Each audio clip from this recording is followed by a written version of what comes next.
ഇതാ ഒത്തിരി നാളായിട്ട് തപ്പി നടന്ന ഒരു പ്രോഡക്റ്റാണിത്. അപ്പോൾ ഇതിൻ്റെ ഫേസ്ബുക്കിലും യൂട്യൂബിലും ഒക്കെ ഇതിൻ്റെ റിവ്യൂ ഒക്കെ കണ്ടപ്പോൾ അന്ന് മുതൽ ഞാൻ വിചാരിക്കുന്നതാണ് എന്തായാലും ഇത് ഇനി ഓർഡർ ചെയ്തിട്ട് തന്നെ ബാക്കി കാര്യം അത്രയ്ക്ക് നല്ല റിവ്യൂസാണ് ഇതിനകത്ത് കൊടുത്തിരിക്കുന്നത്. അപ്പോൾ ഇതിൻ്റെ പ്രോഡക്റ്റിൻ്റെ പ്രയോജനം എന്തൊക്കെയാണെന്നൊക്കെ ഉള്ളത് ഞാൻ വഴിയേ പറയാം. അപ്പോൾ ഇതിൻ്റെ പേര് മാജിക് സ്റ്റെയിൻ റിമൂവർ എന്നാണ്. അപ്പോൾ എത്രത്തോളം ഇത് മാജിക്ക് കാണിക്കും എന്ന് നമുക്കൊന്ന് പരീക്ഷിച്ചറിയാം. അപ്പോൾ പാക്കിങ്ങും ഒക്കെ നല്ല അടിപൊളിയാണ്, കാണാനൊക്കെ നല്ല ഭംഗിയായിട്ട് ഒരു ബ്ലാക്ക് ആൻഡ് യെല്ലോ കോമ്പിനേഷനിലൊക്കെയാണ് അതിൻ്റെ കവറിങ് ഒക്കെ വന്നിരിക്കുന്നത്. അത് സൂക്ഷിച്ചിരിക്കുന്ന രീതിയൊക്കെ ഭയങ്കര സേഫായിട്ടാണ്. നല്ലൊരു ചെറിയൊരു ബോക്സിനകത്ത് വീണ്ടും അത് പൊതിഞ്ഞൊക്കെ വെച്ചിരിക്കുകയാണ്. ഇതാണ് നമ്മുടെ പ്രോഡക്റ്റ്. അപ്പോൾ ഇത് സ്പ്രേ ചെയ്യുന്ന രീതിയിലാണ് ഈ ബോട്ടിൽ വന്നിരിക്കുന്നത്. അപ്പോൾ ബ്ലാക്ക് ബോട്ടിലാണ്. അപ്പോൾ ഇതിൻ്റെ ക്വാണ്ടിറ്റി എത്രത്തോളം ഉണ്ടെന്നൊന്നും നമുക്ക് കാണാൻ പറ്റില്ല. അപ്പോൾ എന്തായാലും ഒരു 500 ml ബോട്ടിൽ നമ്മൾ മേടിച്ചിരിക്കുന്നത്. ഇതിനകത്ത് പറഞ്ഞിരിക്കുന്ന എമൗണ്ടൊക്കെ വലിയ എമൗണ്ടൊക്കെയാണ്, പക്ഷേ നമുക്കൊരു 250 രൂപയ്ക്കകത്താണിത് കിട്ടിയിട്ടുള്ളത്. അപ്പോൾ ഇതിൻ്റെ പ്രോഡക്റ്റിൻ്റെ ബാക്കി ഡീറ്റെയിൽസൊക്കെ സൈഡിൽ കൊടുത്തിട്ടുണ്ടെങ്കിൽ നമുക്ക് എടുക്കാനൊക്കെ ബുദ്ധിമുട്ടാണ്. അപ്പോൾ ആദ്യം ഞാൻ പരീക്ഷിച്ചത് ഇത് സ്റ്റെയിൻ റിമൂവർ ആയതുകൊണ്ട് തന്നെ നമ്മുടെ കാറിൻ്റെ ഡോറിൻ്റെ നമ്മുടെ ഒരു ഹോൾഡ് ചെയ്യുന്ന ഭാഗത്ത് പലപ്പോഴും നമ്മുടെ ഈ കീയൊക്കെ എന്തെങ്കിലുമൊക്കെ നമ്മുടെ മോതിരം തട്ടി മറ്റെന്തെങ്കിലുമൊക്കെ ആയിട്ട് സ്ക്രാച്ചസ് ഒക്കെ വീണ് ഒരു വൃത്തികേടാവാറുണ്ട്. അപ്പോൾ അവിടെ ഞാനൊന്ന് ജസ്റ്റ് ഇതൊന്ന് സ്പ്രേ ചെയ്ത് നോക്കി. അപ്പോൾ കുഴപ്പമില്ല കേട്ടോ. അപ്പോൾ ആ ഭാഗത്ത് കുറച്ച് സ്ട്രെയിൻ മാറിയിട്ടുണ്ട്.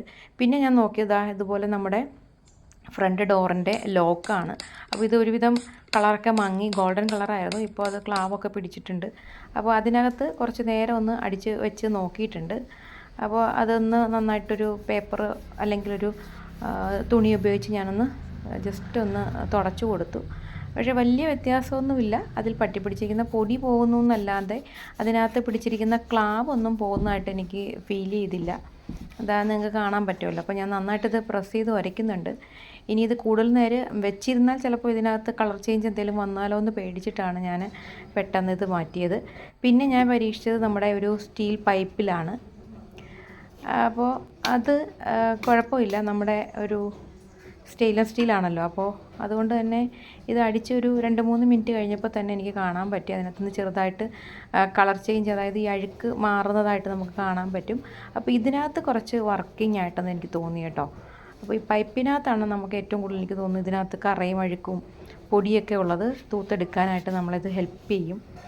അപ്പോൾ അതൊരു നല്ല സംഭവമായിട്ട് എനിക്ക് തോന്നി.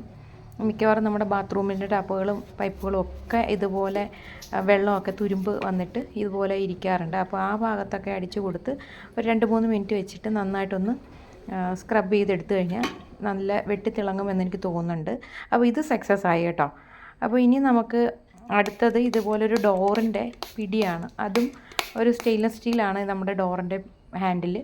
അപ്പോൾ അവിടെ ഇതുപോലെ കുറച്ച് തുരുമ്പൊക്കെ വന്നിട്ടുണ്ട്. അപ്പോൾ ഞാനിത് നേരത്തെ ക്ലോത്ത് ഉപയോഗിച്ചാണ് ഇത് സ്ക്രബ് ചെയ്ത് മാറ്റിയത്. ഇപ്പോൾ ഞാനൊരു സ്ക്രബ്ബർ ഉപയോഗിച്ചിട്ട്, സ്ക്രബ്ബർ എന്ന് പറഞ്ഞാൽ നമ്മുടെ വലിയ സ്റ്റെയിൻലെസ് സ്റ്റീലിൻ്റെ സ്ക്രബ്ബറൊന്നും അല്ല, ഇച്ചിരി സോഫ്റ്റ് ആയിട്ടുള്ള ചെറിയൊരു സ്ക്രബ്ബർ ഉപയോഗിച്ച് ജസ്റ്റ് ഒന്ന് ഉരച്ച് നോക്കിയപ്പോൾ ജസ്റ്റ് അതിനകത്തു നിന്നുള്ള നമ്മുടെ കണ്ടില്ലേ ആ ഒരു തുരുമ്പിച്ച ഭാഗമൊക്കെ മൂവ് ആവുന്നുണ്ട്.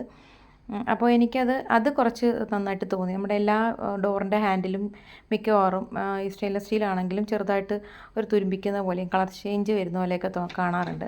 അപ്പോൾ അതിൽ വർത്താണ് ഈ സാധനം എന്നെനിക്ക് തോന്നി.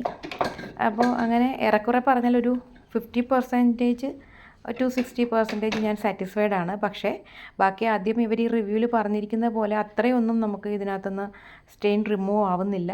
എന്നാലും ഇറ്റ്സ് ഓക്കെ ആണ്. നമ്മൾ അറ്റ്ലീസ്റ്റ് ഒരു വൺസ് ഇൻ എ വീക്കോ ഒക്കെ ഉപയോഗിച്ച് കഴിഞ്ഞാൽ വൃത്തിയായിട്ടിരിക്കും. അപ്പോൾ ഈ പ്രോഡക്റ്റ് ഉപയോഗിച്ചിട്ടുള്ളവരും ഉപയോഗിക്കാൻ ആഗ്രഹിക്കുന്നവരും ഒന്ന് കമൻറ്റ് ചെയ്യണേ.